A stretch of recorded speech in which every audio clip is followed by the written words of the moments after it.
Thank you for joining me today. My name is Ken Raggio, and today's Bible study is in the book of Zephaniah. Zephaniah was a great-grandson of King Hezekiah of Judah, who lived in the days of King Josiah, the last righteous king of Judah. The doomsday prophecies were at fever pitch in those days. Jonah and Joel and Amos, Hosea, Isaiah, and Micah had already prophesied, and they had died. Zephaniah witnessed the nauseating corruption of Manasseh in the northern kingdom, and he knew that godly Josiah in the southern kingdom was having limited success at turning the people back to righteousness. Zephaniah's prophecies were quick and to the point.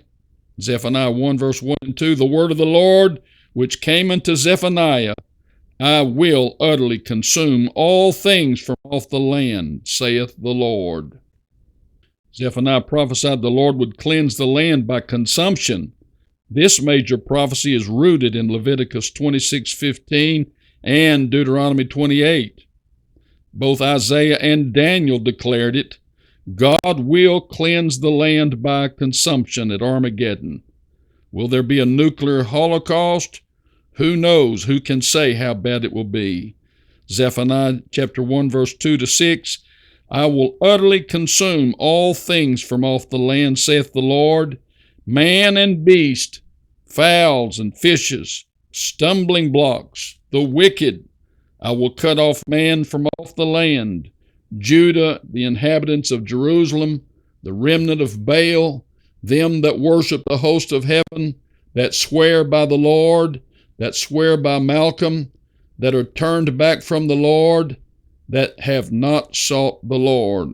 He's talking about everybody's going to suffer in this great tribulation. God must and he will destroy the wicked for the sake of his righteous people.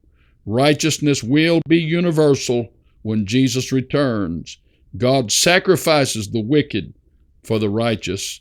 Zephaniah chapter 1 verses 7 and 8 and verses 15 and 16 says, the day of the Lord is at hand, for the Lord hath prepared a sacrifice.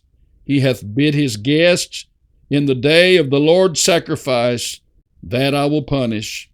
That day is a day of wrath, trouble and distress, wasteness and desolation, darkness and gloominess, clouds and thick darkness, trumpet and alarm. The whole land shall be devoured by the fire of his jealousy, for he shall make even a speedy riddance of all of them. The prophet Zephaniah ministered in the days of King Josiah, who was the last righteous king of Judah. Zephaniah's prophecies were as harsh and terrifying as any of the prophets. He declared the day of the Lord, when everything evil would be utterly consumed at the battle of Armageddon. But as it is consistent with all the prophets, Zephaniah nevertheless pleaded with the people to seek the Lord. That is one of the great lessons of all the word of the Lord, is that under terrifying prophecies we should nevertheless seek the Lord. Zephaniah 2 and 3, he said, seek ye the Lord, all ye meek of the earth, which have wrought his judgment. Seek righteousness, seek meekness. It may be ye shall be hid in the day of the Lord's anger. Zephaniah prophesied that Gaza, Ashkelon, Ashdod, and Ekron will be forsaken, emptied, and desolate. Do you know those are the very cities that are at the heart of this Gaza-Hamas conflict with Israel today? That's all of the area of the Philistines of ancient times. It is the Gaza Strip as we know it today. All of Canaan, which is the Holy Land, will be uninhabited according to this prophecy. Moab and Ammon, which is modern Jordan, will also be as Sodom and Gomorrah, verse 9 says. All of this sounds like a nuclear holocaust may occur at Armageddon. Who knows? Clearing the land for Messiah's resurrected immortal saints. Read this from Zephaniah 2, verses 4 and 5. Gaza shall be forsaken, and Ashkelon a desolation. They shall drive out Ashdod at the noonday, and Ekron shall be rooted up. The word of the Lord is against you, O Canaan. I will even destroy thee, that there shall be no inhabitant. These are powerful prophecies. Desolation is an often repeated term describing the future of God's enemies. God promised Abraham that he would bless those that blessed him and curse those who cursed him. The nations of the world choose to forget that covenant. They ignore it, they disbelieve it, and they defy it.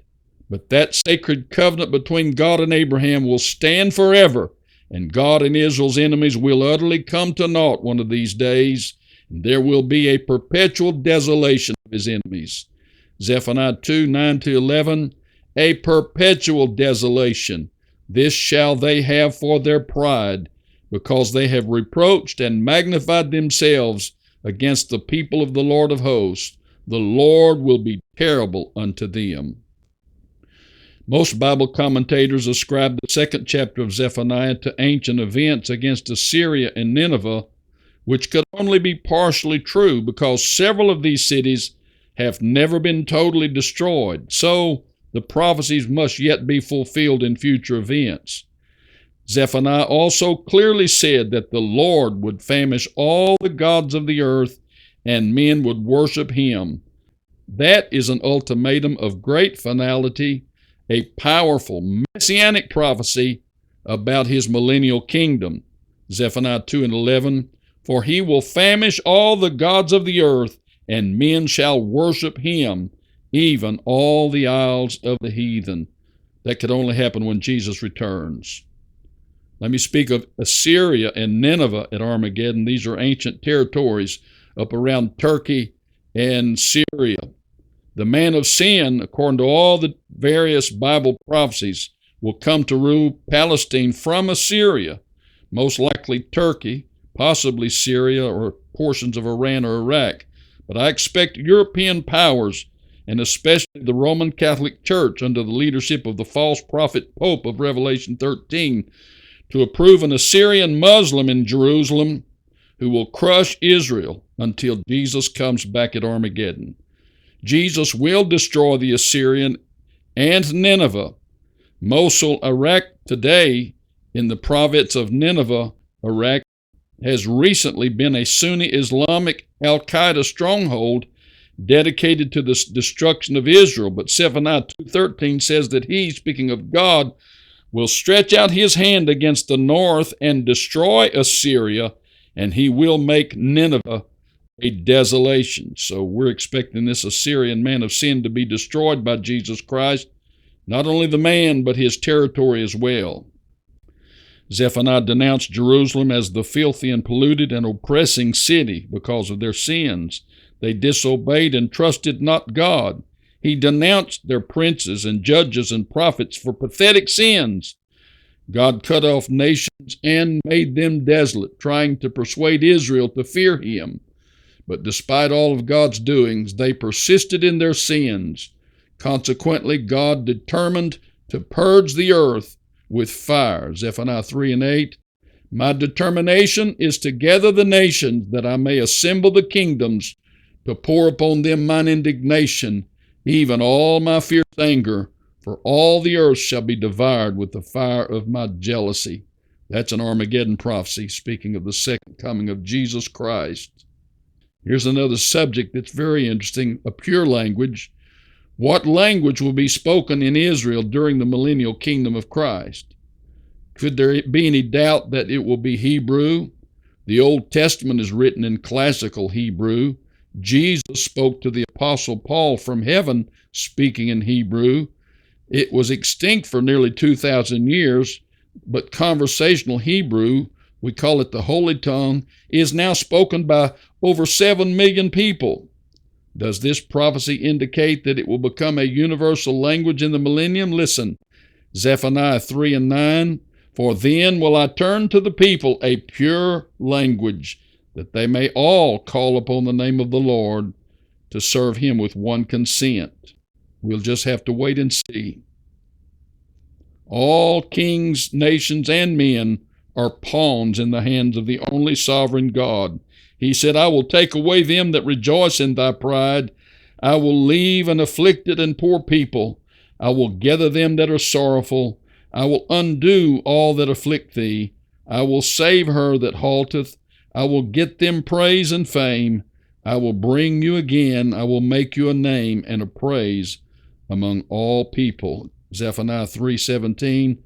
The Lord thy God in the midst of thee is mighty. He will save. He will rejoice over thee with joy. This all speaks of the restitution of all things. Israel will be revived under the kingship and lordship of Jesus Christ for 1,000 years. Those are lessons from Zephaniah. Next is the book of Haggai.